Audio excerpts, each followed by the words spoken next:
দেখতে পাচ্ছেন কত পুরাতন সেই ইট এখনো কিভাবে গেঁথে গেঁথে দেয়ালের সঙ্গে রয়েছে।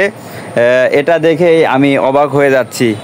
সৈন্যরা আর কি গুলি করতো, ঠিক আছে, এই ছিদ্রগুলো স্পষ্ট এখনো দেখা যাইতেছে, কিন্তু সংস্কার না থাকার কারণে ঠিক আছে সৌন্দর্যটা ফুটে নাই। ঠিক আছে। আসসালামু আলাইকুম প্রিয় দর্শক, আজকে আপনাদের এমন একটি জায়গায় নিয়ে যাব, সেটি হচ্ছে মুঘল আমলের একটি নির্মিত। অবশ্যই সেই ইতিহাস দেখার জন্য আপনারা আমাদের সঙ্গেই থাকবেন পুরো ভিডিওটা জুড়েই। আমরা গাড়ি থেকে নেমেই সেই ইতিহাস দেখার জন্য পায়ে হেঁটে যাত্রা শুরু করলাম। এ যেন পথেই শান্তি পেয়ে যাচ্ছি। এই রাস্তা দেখে মন জুড়িয়ে যাচ্ছে। প্রিয় দর্শক, দেখতেই পাচ্ছেন এটি সেই হাজীগঞ্জ দুর্গ, মুঘল আমলের নির্মিত একটি জলদুর্গ। এটি বাংলাদেশের নারায়ণগঞ্জ জেলায় হাজীগঞ্জ এলাকায় শীতলক্ষ্যা নদীর পশ্চিম তীরে অবস্থিত। এটি খিদিরপুর দুর্গ নামেও পরিচিত। প্রিয় দর্শক, এটি সেই দুর্গের সিঁড়িপথ। এ পাশ দিয়েই ভিতরে ঢুকতে হবে। উপরে যতই উঠছি ততই এর স্থাপত্য দেখে অবাক হয়ে যাচ্ছি। কতই না সুন্দর নিদর্শন এবং এর স্থাপত্য দেখে মন ছুঁয়ে যাচ্ছে। জাহাঙ্গীরনগর বর্তমান ঢাকাকে রক্ষা করতে 1600 শতকের দিকে কিছু স্থানে 3টি জলদুর্গ গড়ে তোলা হয়েছিল।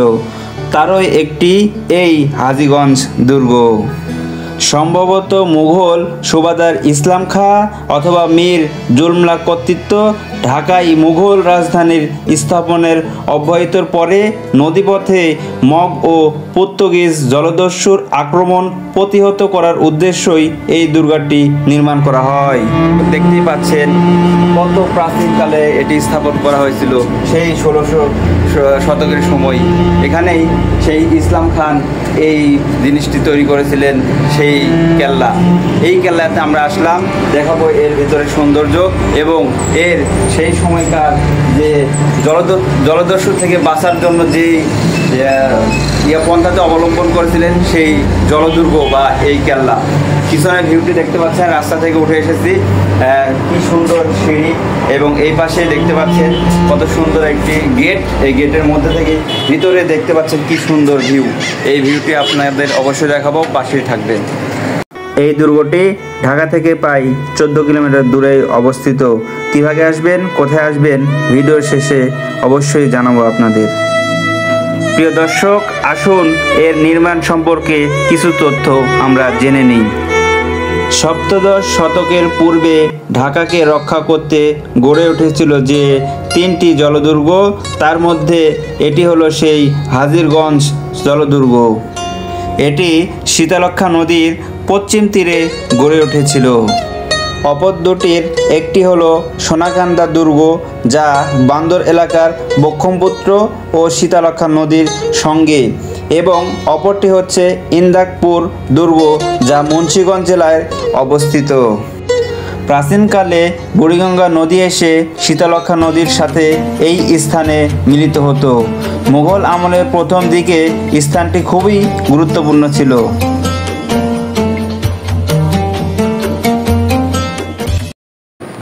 প্রিয় দর্শক, হাজীগঞ্জ কেল্লার ভিতরে ঢুকেই দেখতে পাচ্ছেন এই ভিতরের দৃশ্য কি বিশাল একটি মাঠে পরিণত হয়েছে। এখানেই হচ্ছে এখনকার ছেলেপেলে এখানে ক্রিকেট ফুটবল খেলে, কারণ এটা অনেক আগের হওয়ার কারণে এটা এখন বর্তমানে খেলাধুলার মাঠ হিসেবেই পরিণত হয়ে গেছে। এই দুর্গটি কোনো লিখিত প্রমাণ না থাকায় এটি 1650 সালে নির্মিত হয়েছিল বলেই অনুমান করা হয়ে থাকে। এটি কে নির্মাণ করেছে তা নিয়ে মতপার্থক্য রয়েছে। আসলে কি বলবো, এর স্থাপত্য দেখে আমি যেন থমকে যাচ্ছি। কতই না সুন্দর ভাগে এটি স্থাপত্য করা হয়েছে। আরেকটি জিনিস আপনাদের বোঝাচ্ছি, বিষয় হচ্ছে যে দেখতে পাচ্ছেন এটি সেই জায়গায় জলদস্যুদের আক্রমণ ঠেকানোর জন্যই এটা তৈরি করেছিল সেই ইসলাম খান। তো এখানে দেখতে পাচ্ছেন বিশাল গম্বুজের মতো সৃষ্টি। তো এখানে যে ফোকাগুলো, ছিদ্রগুলো দেখতে পাচ্ছেন, এই ছিদ্রগুলো রাখার কারণই হচ্ছে এর মধ্যে অস্ত্র দিয়ে তারা যাতে পার্শ্ববর্তী যে শীতলক্ষ্যা নদী রয়েছে সেখান থেকে জলদস্যুর আক্রমণ ঠেকানোর জন্যই তারা এই ছিদ্রগুলো করেছিল, এখানে এই অস্ত্র দিয়ে তাদেরকে প্রতিহত করার জন্য। আর আরেকটি বিষয় দেখতে পাচ্ছেন, এখানে যে জায়গাটি রয়েছে এটা এখন বর্তমানে নেশার আড়ট, মানে বলা হচ্ছে যে নেশার কারখানা এখানে সৃষ্টি হয়েছে। সে কারণেই এই জায়গাটায় এত পরিত্যক্ত এবং নোংরা পরিস্থিতি হয়ে গেছে। এখানে আরেকটি জিনিস বোঝা যাচ্ছে যে লেখক মুন্সি রায়হান আলী তার এক গ্রন্থ থেকে পাওয়া যায় যে মীর জুমলা 1660 এবং 1663 খ্রিস্টাব্দের মধ্যেই এই দুর্গটি নির্মাণ করেন। এ বাদেও এ ব্যাপারে সম্পূর্ণ ভিন্ন মত প্রকাশ করেন আহমদ হাসান দানি। তার মুসলিম আর্কিটেকচার ইন বেঙ্গল গ্রন্থে লিখেছেন, ইসলাম খান 1610 খ্রিস্টাব্দের ঢাকায় রাজধানী স্থাপন করার পর এটি নির্মাণ করেন। গায়েবেতে উল্লেখ করেন, সে তার বিশাল সৈন্য বাহিনী সহকারে খিদিরপুরে বর্তমান হাজীগঞ্জ প্রথম ঘাঁটি স্থাপন করেন। নদী তীরবর্তী স্থানে সেনাদের ছাউনি স্থাপন করেছিলেন। তিনি 1610 সালে মুঘল রাজধানী রাজমহল থেকে ঢাকায় স্থানান্তর করার পূর্বেই ভুইয়াদের বিরুদ্ধে লড়াই করতে এই লোকটিকে কৌশলভাবে খুবই গুরুত্বপূর্ণ হিসেবে উল্লেখ করেছিলেন। তাই ধারণা করা হয় বাহারিস্তানি গাইবীর খিজিরপুরি বর্তমানের হাজীগঞ্জ এবং এর স্থাপত্যটি খিজিরপুরের অন্তর্ভুক্ত ছিল, যা হয়তো পরবর্তী পুনর্নির্মাণ করা হয়েছিল। ইতিহাসগুলো যতই বলছি তত যেন এর ভিতর ঢুকে পড়েছি। একটি বিষয় আপনাদের ক্লিয়ার ভাগে জানাতে চাচ্ছি, এই দুর্গের মধ্যে 5 থেকে 6টি এরকম সিঁড়ি রয়েছে এবং এর মধ্যে একটি জায়গা রয়েছে যেখানে সৈন্যরা এখানে থাকতো আর কি। তো এই জায়গায় প্রত্যেকটি জায়গায় মানে অস্ত্র এবং সৈন্য থাকার জন্য একটি সুন্দর জায়গা নির্মাণ করা হয়েছে। তো কি বলবো যে এটা হচ্ছে ইতিহাসের সাক্ষী হিসেবে দাঁড়িয়ে রয়েছে। এটি সংস্করণ করার না কারণেই এটি আজ ধ্বংসের নিরাখেলা হয়ে যাচ্ছে। প্রিয় দর্শক, মোগল যুগের পূর্বে এই অঞ্চলটি আরেকটি দুর্গ ছিল বলে জানা যায়, যা খিজিরপুর দুর্গ নামে পরিচিত। অনেক গবেষক মত প্রকাশ করেছেন খিজিরপুরের দুর্গের ওই পারে হাজীগঞ্জ দুর্গ নির্মিত করা হয়েছিল। তবে প্রত্নতাত্ত্বিক দৃষ্টিকোণ থেকে এবং ভৌগোলিক কৌশলগত দিক বিচারের এই মত নির্বাচনে গ্রহণ করা যায় না। তবে নির্মাণ যুগে হাজীগঞ্জ দুর্গটি শীতলক্ষ্যা কোল ঘেঁষে ছিল। মন শিউরে ওঠে। দেখতে পাচ্ছেন কত পুরাতন সেই ইট এখনো কিভাবে গেঁথে গেঁথে দেয়ালের সঙ্গে রয়েছে, এটা দেখেই আমি অবাক হয়ে যাচ্ছি।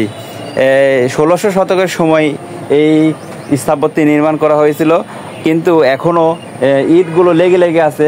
যদিও এখানে রিস্ক, তারপর আমরা এসেছি, ভিতরে দেখাবো কি একটা জিনিস তৈরি করেছে সেই সময় ইসলাম খান। এটা আসলে দেখবো। দেখেন ভিতরে কি রকম একটি জায়গায় উঠতেও যেন কষ্ট হয়ে যাচ্ছে আমাদের। দেখেন কি অবস্থা।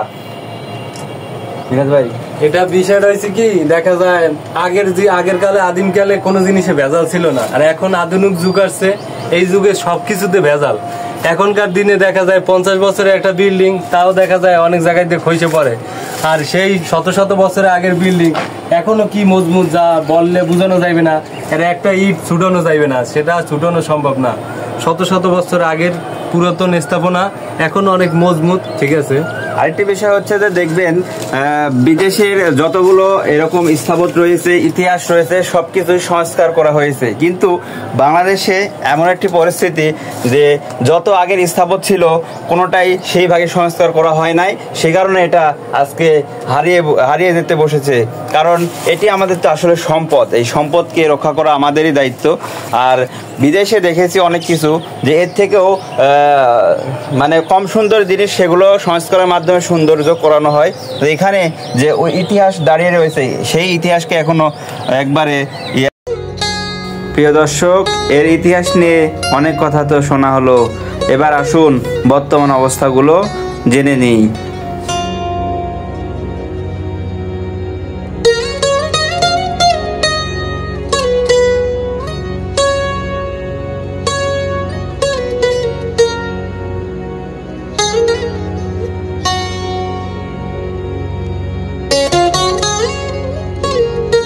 আমরা এমন একটা জায়গায় আসছি, ঠিক আছে, এই যে হাজীগঞ্জ কেল্লা 1600 শতকের, ঠিক আছে, সেই পুরাতন স্থাপনা, যা দেখলে মনে করেন আপনারা, ঠিক আছে, ভাবতেও পারবেন না সেই আগের কালের জিনিস।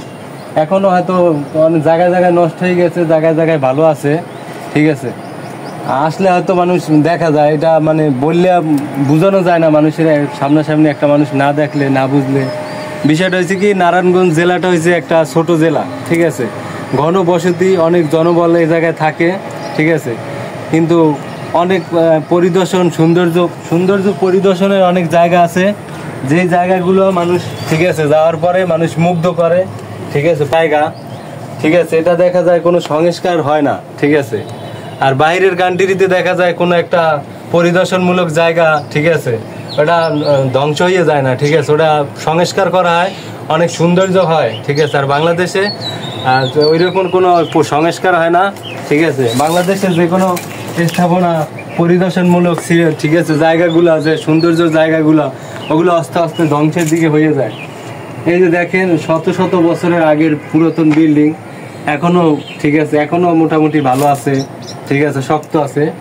তো আমরা এই জায়গায় আসছি, এই যে, ঠিক আছে, আগে এই যে ঠিক আছে, এই হাজীগঞ্জ দুর্গকে বহুবার সংস্কার করা হয়েছে 1896 সালে একটি কোম্পানির মাধ্যমে এবং 1950 সালে এর সংস্কার করা হয়। তারপর থেকে এভাবে যেন পড়ে রয়েছে এই স্থাপত্য। আমরা এখানে 6টা আর কি পোস্টের মতো পাচ্ছি, যেখানে সৈন্যরা থাকতে জলদস্যু থেকে বাঁচার জন্য, ঠিক আছে। কিন্তু বিষয়টা হইলে একটা কথা, যে এই জায়গায় প্রতিটা পোস্ট আগে যে সৈন্যরা থাকতে, এটা ময়লা আবর্জনায় নষ্ট হয়ে যাইতেছে, 2-1টা পোস্ট ভালো আছে, আর বাকিগুলা, ঠিক আছে, এগুলা ময়লা পরে নষ্ট হয়ে যাইতেছে। তারপরে আরো দেখেন অনেক কিছু, এই জায়গায় দিয়ে জলদস্যু বাঁচার জন্য এই জায়গায় দিয়ে সৈন্যরা আর কি গুলি করতো, ঠিক আছে। এই ছিদ্রগুলা স্পষ্ট এখনো দেখা যাইতেছে, কিন্তু সংস্কার না থাকার কারণে, ঠিক আছে, সৌন্দর্যটা ফুটে নাই, ঠিক আছে। আর যদি একটু সংস্কার করা হইতো তাহলে আরো একটু ফুটতে সৌন্দর্য। এখানে এসে দেখলাম ছোট ছোট পোলাপান ঘুড়ি নিয়ে খেলার জন্য চলে এসেছে মাঠে। মনে ইচ্ছা জাগছিল ঘুড়ি ওড়ানোর বয়স যদি এখনো থাকতো, তবে কি মজাই যে করতাম। তবে এখানে আসার লোকেশন আমি ডেসক্রিপশনে দিয়ে দিব, এবং এই ভিডিও যদি সবার ভালো লেগে থাকে অবশ্যই সাবস্ক্রাইব করে পাশেই থাকবেন। ছোটবেলায় এইভাবে, ঠিক আছে, অনেক ঘুড়ি উড়েছে, কিন্তু আজকে ঘুড়ি উড়ানো দেখে সেই ছোটবেলার কথা মনে পড়ে গেল, ঠিক আছে। মানুষের অনেক ভালো কাটে, ঠিক আছে, আজকের ঘুড়ি উড়ানো দেখলে মনে ইচ্ছা করে যে ওদের সাথে আমিও ঘুড়ি উড়াই।